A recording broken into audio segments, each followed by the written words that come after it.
Hi, I'm going to quickly summarize this paper published in the Journal of Neuroscience Methods. In this experiment, we have an anesthetized mouse. Voltage signals are recorded from above the auditory cortex while playing different sequences of tones to study central auditory processing.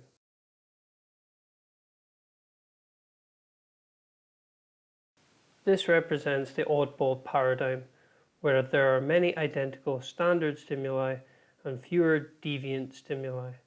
The green circles represent standard tones and the purple squares represent deviant tones.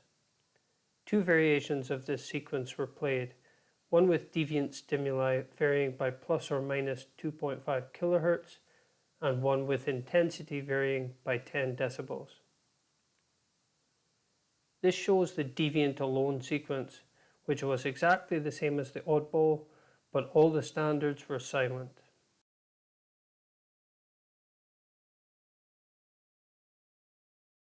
The classic approach for analyzing auditory evoked potentials from the oddball paradigm is to subtract the standard waveform from the deviant waveform, producing what's called here a mismatch response. This allows a single epoch time window of analysis equal to t.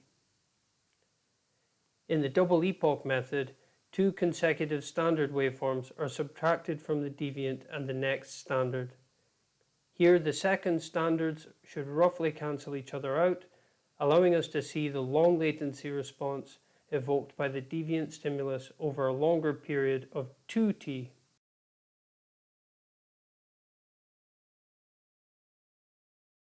The increasing frequency deviant produces a larger onset response and offset response than the standard, which we can see before 200 milliseconds here.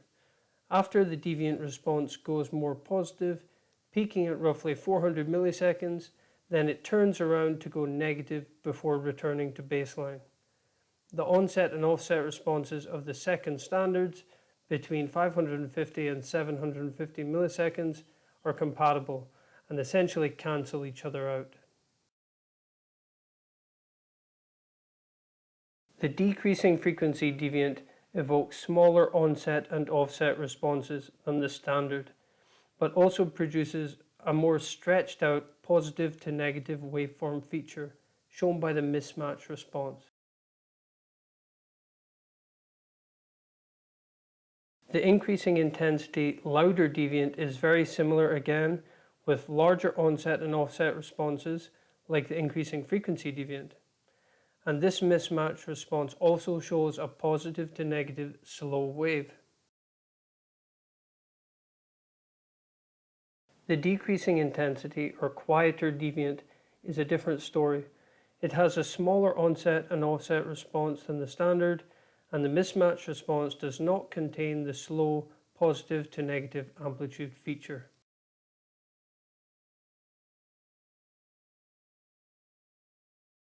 Here the double epoch mismatch responses are plotted alongside deviant alone paradigm waveforms. All except from the quieter 70 decibel mismatch response waveform have comparable positive to negative trajectories across roughly 200 to 1000 milliseconds.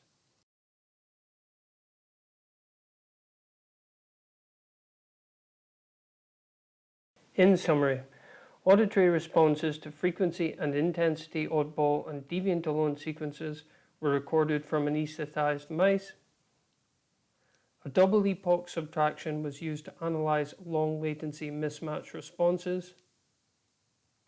Similarities between the shapes of these long latency waveforms suggest that oddball and deviant alone conditions evoke similar neurophysiological processes. If you're interested in learning more, you're more than welcome to read this paper.